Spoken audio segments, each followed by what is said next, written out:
Hey there clan, Scotch182 here and welcome to another WION review. In today's WION review I'm going to be answering the simple question of is Red Dead Redemption Game of the Year Edition worth it or not? But before I start the review I'm going to need to get into the proper attire.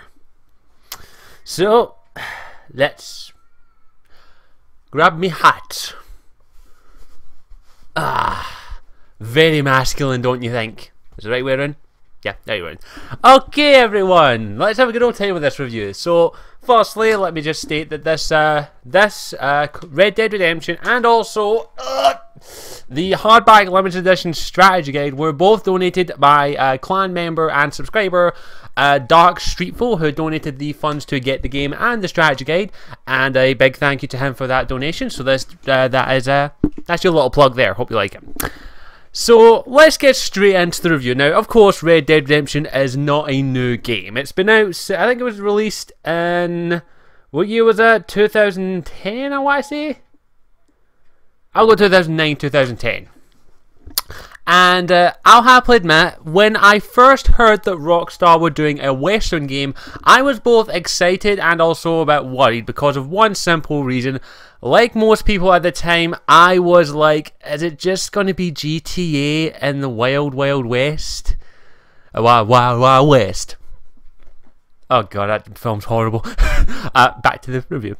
And I'll happily state that's one of the main reasons why I didn't pick this game up. I was a wee bit skeptical at that time, that I was kind of like, I don't feel like getting it. It's probably just going to be GTA and the Wild West. And I can happily state that I was fucking wrong. I actually ended up watching a full playthrough of Red Dead Redemption when it was first out, and I enjoyed the playthrough, and it really wanted me to get the game, but as I say, I just never got the time around to get the game, unfortunately.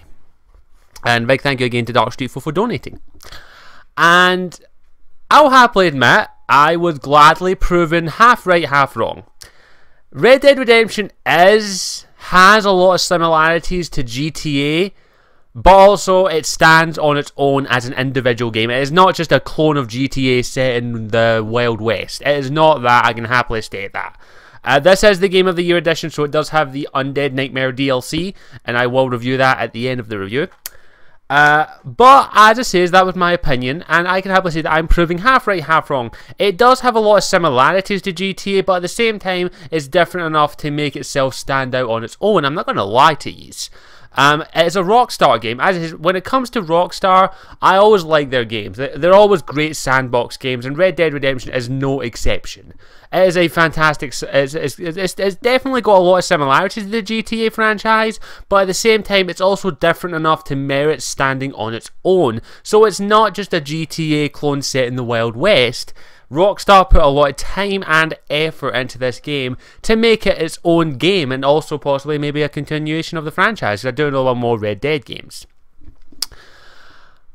And yeah, I think that's really much I can say on that factor, is that I'll happily say that Red Dead Redemption feels like someone's pet project to me. It feels like this is a game that someone has always wanted to make, and when they got to Rockstar, they pitched it and Rockstar went, yep, let's fucking do it. And I'm glad they did. I am really glad they did, and I'm glad I got this game.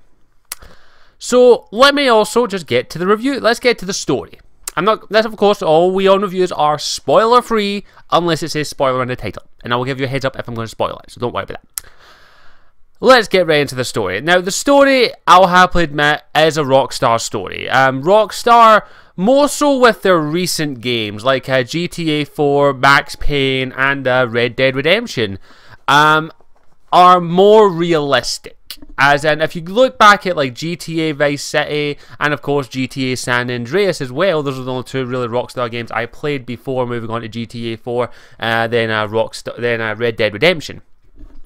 And you can see that they were just having fun with those games, especially San Andreas, which had a bit of RPG elements, and there's a lot of people's personal favourite Grand Theft Auto game. My personal favourite is actually 4, because I love the realistic setting of it, and also the better story. I don't care what you say, even though San Andreas had a great story, GTA 4's story was almost flawless. It was a very it could also, it was like a big budget movie, and I have to say that. And Red Dead Redemption is also that.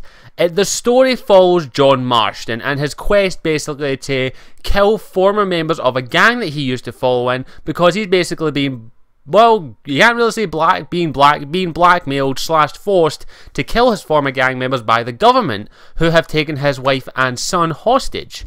And I'll happily state that John Marston is now one of my favourite characters, because he has a great personality, and he's really a rock star character. You can see that someone put a lot of time and effort into him. And while you're playing through the story, you're meeting different people. You're meeting various strangers, which are basically little side missions, but also a lot of great people doing the main story mission. One of my personal favourite characters is a character called Bonnie McFarland, who you meet right at the start, near enough at the very start of the game, and her and John have a little bit of a flirtation thing. Like, she obviously has a crush on him, but he's married, so he's a very faithful guy, which is really, really surprising, because if you've ever played a GTA game, you can all say that we all took a prostitute or two, and then after we were done with them, we bashed their heads in with a baseball bat and took our money back, because they didn't satisfy us enough. And then we put them in the boot of our car, took them down to the nearest canal, and then dumped them over there. Wait, that's not... Forget I said that. Anyway, and I was a bit surprised by that. I'll happily admit that. Like most Rockstar games, we all, like, shagging the prostitutes basically gives you HP. This game, you can't do that. You cannot shag prostitutes or individual, because John Marston is a happily married man. Well, somewhat happy, depending on his current situation, which is very surprising for a Rockstar character, and I love that. I really did like that. No matter how much you would love to bang Bonnie, John Marston is a faithful guy, and I like that. He's a nice wee he's a great character, very surprising from Rockstar, I'll happily say that, but I loved him. He grew on me, and he got better and better, and throughout the story, as you learn more about his backstory, about where he grew up, basically where he grew up, and how tragic his life really has been, and the time when he finally found happiness, he gets dragged back into the life that he's been trying to escape, and in the end, all he wants is to have a farm, and have a family, which you kind of want to help him with, which I love. It's not a story that you feel like you have to do it. You want to do it. You want to help John get to the end of the game. You want to help him get through his quest and see his wife and son again, which is absolutely fantastic and very well done. Now, I'm not going to spoil the story of what happens. Most people already know what happens, but I'll state this right now. At the start of the game, you get tutorial missions, which is basically ranch hand missions, rounding up cattle, breaking horses, the occasional stuff like that. And at the end of the game, near enough, when John Marston finally, well, you kind of guess he's going to get his farm, he gets his farm, you do those missions over again, and it sort of like comes full circle, which I loved. I loved that little feature, because by the end of the game, when you get home and you get your ranch, you're just like, this is my fucking ranch, I'm going to fucking take care of it, that is what I'm going to do. And I love that about the story, because in the end, all John Marston wants to do is just have a happy life and escape the life that he had in the past, which you want to help him do, which I love about the story. You meet some amazing characters, very well done characters. Some of them are stereotypes, others not so much, which I love, including one of my favourite ones, one of my favourite ones is Bonnie McFarland. I absolutely love her character. And then also the Dr. McDougal, I think it is, who is a cocaine addict who was kicked out of Yale. No, sorry, Harvard. I always get those two places mixed up. And he's funny as hell, I love him. And John Marston is also a character that takes no bullshit. You fuck with him, he will fucking shoot you. I love it. He's a great character, and I love that. And the story is very well structured. It doesn't feel repetitive. It doesn't feel monotonous. It doesn't feel like you're doing the same shit over and over again. It keeps itself varied at the same time as also giving it a nice wee heartfelt story. A very well done story. There are certain flaws with the stories that I didn't like, but overall I think the story was done well enough. It's a Rockstar story, and I cannot wait to see what they do with the future. Let's get to the gameplay now. The gameplay, if you've played a San Andreas game, it's very similar. San Andreas, a GTA game, it's very similar to that, as in it's a Rockstar game. You can tell it's an it's a sandbox game, meaning you've got an entire map to explore. Which, by the way, I just want to say one thing about Rockstar is that they are fucking fantastic. Every Rockstar game I have bloody got has come with something that I think every sandbox game should come with, and every RPG game could come with. A map. I want to frame this fucking map and put it on my wall. This is what you do when you give people a sandbox game. Only, to my knowledge, only 2 publishers still do this. 2 developers / publishers, and that is Bethesda and Rockstar. Rockstar, you get major props from me for this because I love getting maps like these in games. I keep them and I want to frame them and put them up my wall. Hell, I want to still put my Skyrim one up my wall. I've got the Oblivion one as well. I want to put these up my wall, and I just give commemorations to Rockstar for that because this map helped me out a fuck ton. I will say that right now. And it's a sandbox game, so it's the gameplay is very similar to that of their other games like GTA, as in the walk, move, shoot, stuff like that. It's very similar. If you've played a previous Rockstar game, you'll get the use to it. However, there are innovations in the way. Like, there are no cars, obviously. Well, there are cars, but most of the time you're riding horses, which is very well done because because you're riding a horse, you can't exactly put down the throttle and go as fast as you fucking want. In this, your horse actually has health and also stamina, and if you ride your horse too hard, it will kick you off or it will die. You will kill your horse, which is lovely, well done. I love that little feature. It adds a bit more realism to it, which I adore. For other stuff in the gameplay, besides like the standard action gameplay, there's also a lot of mini games in this game as well. There's a blackjack, poker, wire dice, the stabbing finger game, 5-finger death something, I can't remember the name of it. Arm wrestling, cow rustling. Was it cow rustling? I can't remember. Breaking horses. There are a fuck ton of mini games in this game, which I absolutely adore because it adds a bit more realism to the world. And I will have to admit, I played a fair few games of wire dice and kicked some major ass and won a lot of money. And also lost a lot as well. And it's really well done. I love that about Rockstar games. They always add a little something to the game that gives you a little... Like, you could lose yourself for hours just playing the mini games, which I love. I adored that little feature. And not only that, you also get experience for certain ones, but most of the time you just get money, which is nice. There's also a dueling system in the game. Like, at certain points in the story, you will have to duel people, in which it goes into the Deadeye mode, in which is basically the slowdown time in which you can mark off, not at the start of the game, you just hover your cursor, your basically crosshairs over where you want to hit, and it will hit there. As you eventually get further on in the game, you can eventually mark out which parts you want to hit. When you're dueling, which is awesome by the way, it's a very nice wee impact to it.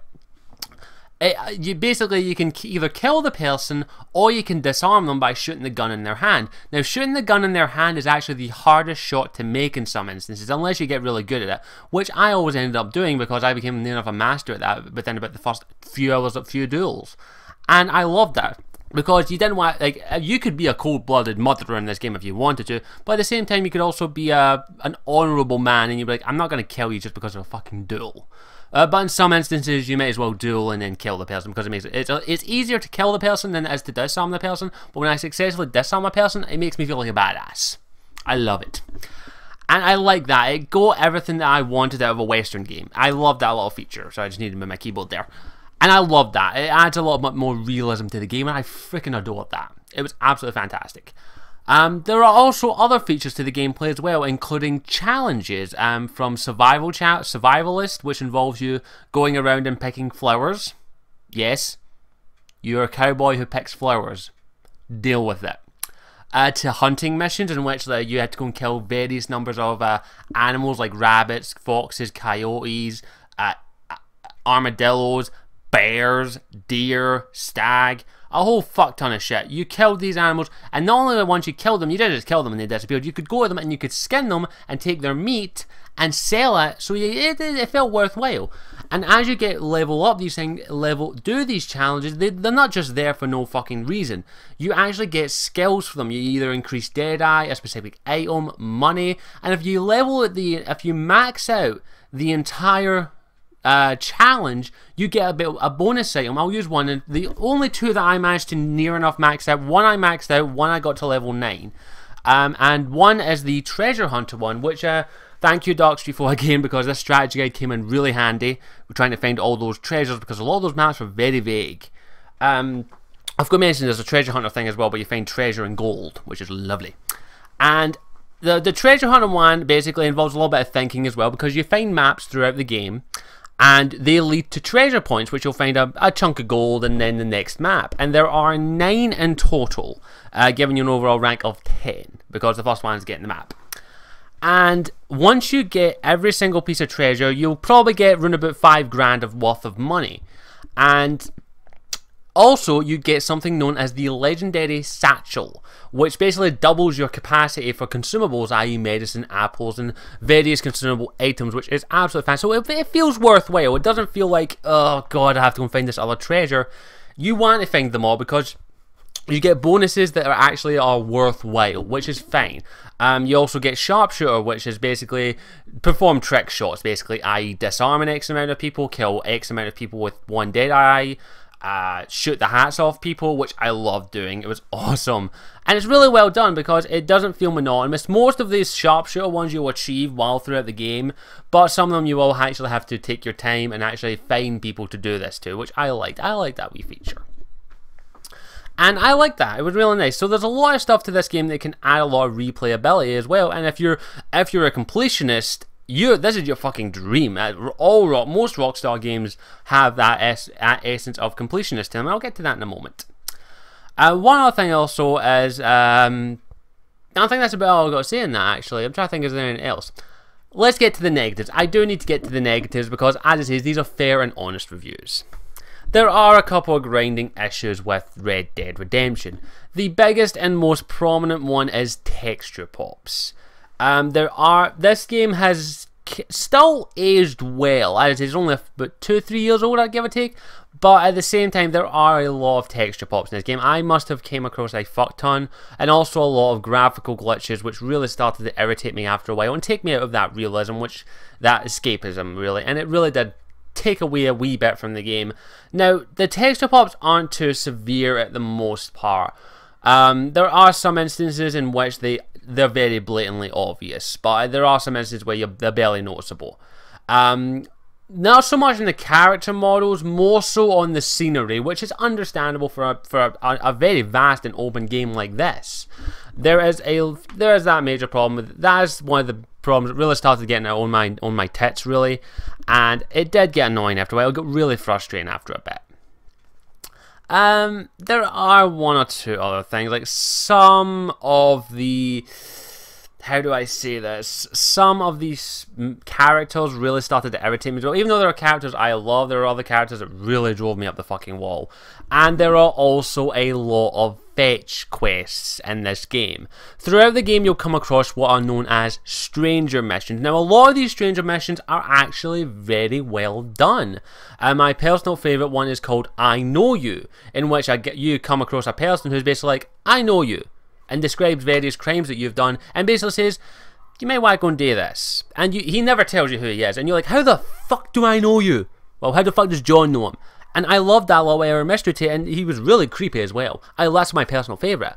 There are a lot of them. There are actually a good chunk of stranger missions, which some of them feel compelled, and some of them are even multi-parts, where you only get to access them at certain points, or after you do the first part or the second part, which is really well done. Like American Apaches involves a cannibal. I'm not gonna spoil it. I don't want to spoil any of the stranger missions because a lot of them are really well done, and they're also like main quests in their own. However, there are also they're minute, but they are really irritating.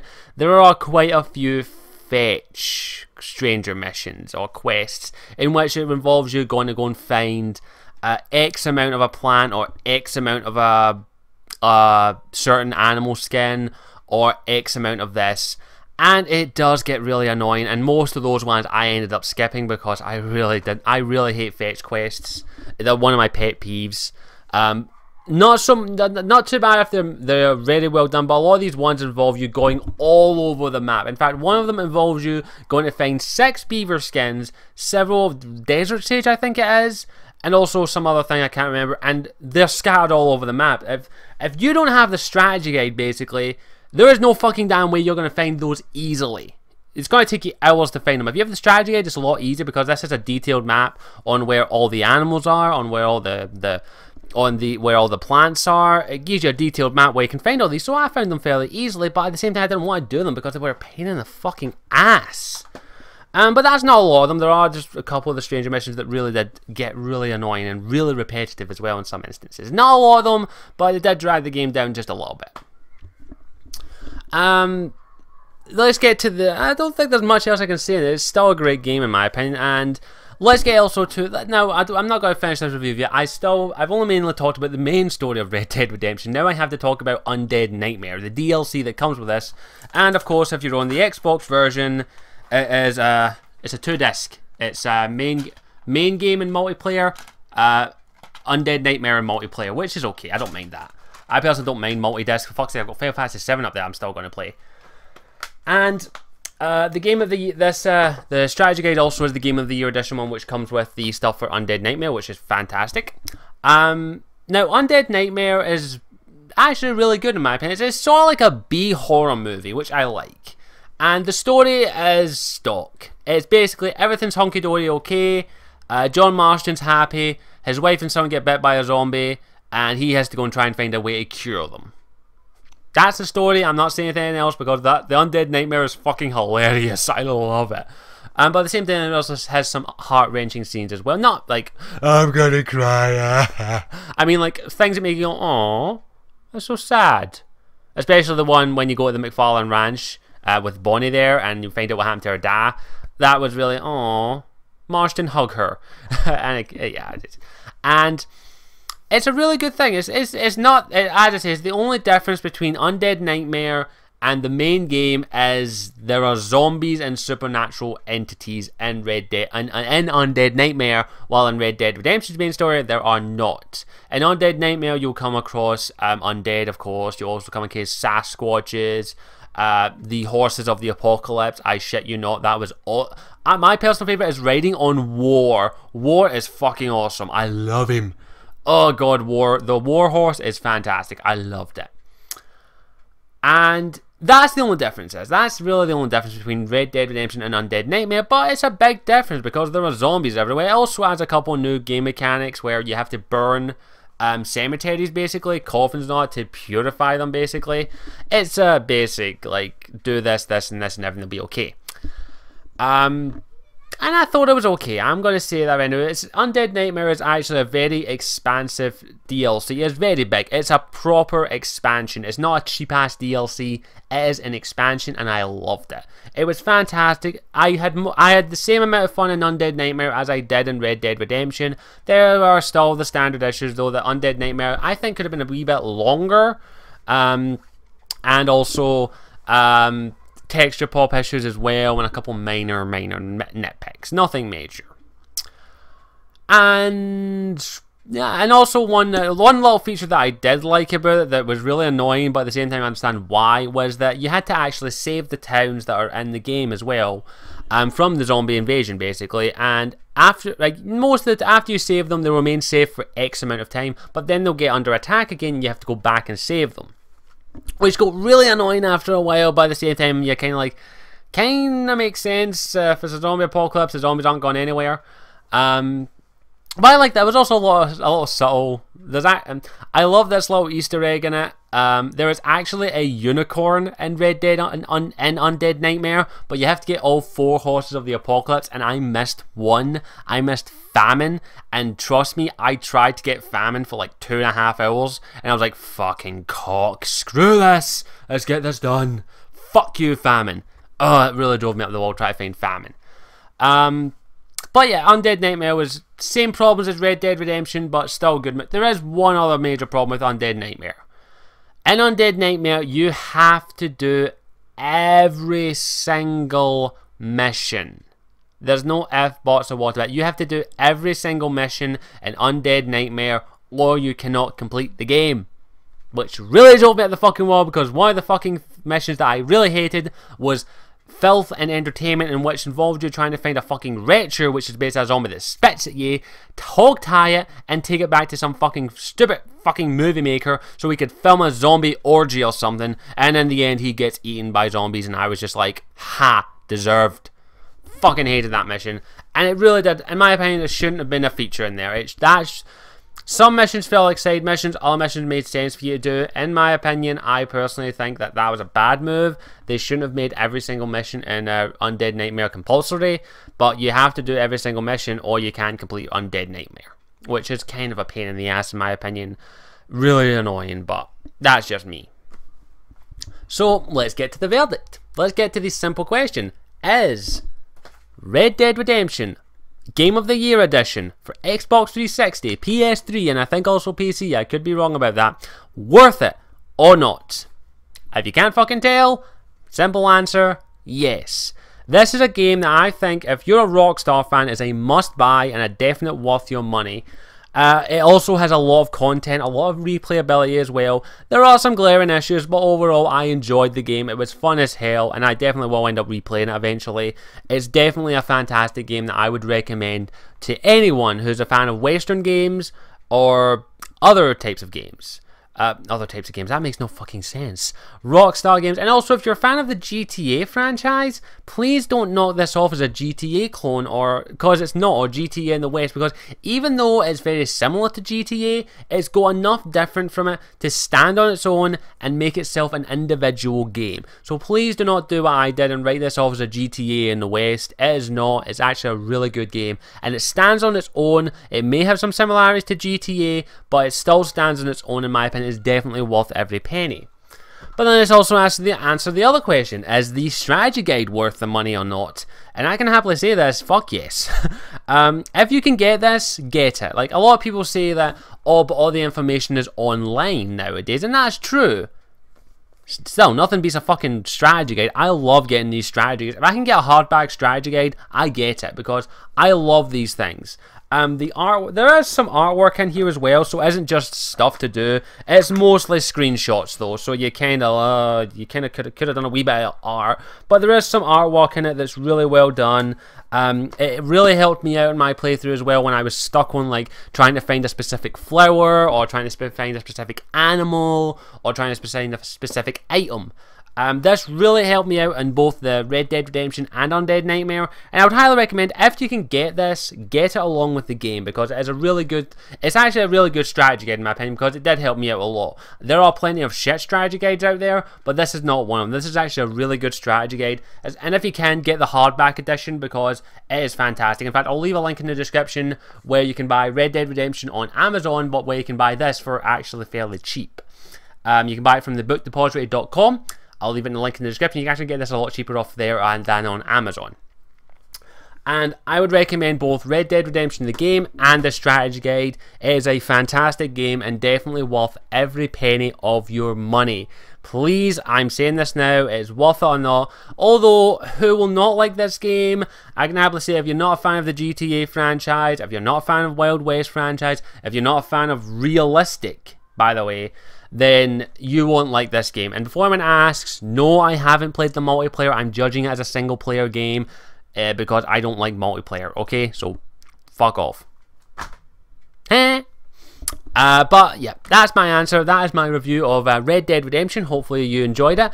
If you've played Red Dead Redemption, let me know what your thoughts are down below. Let me know if you enjoyed this review or not. And as always, I'm Scottish Warrior 92, and I'll see you all later. Ciao for now. Mwah. Yeehaw!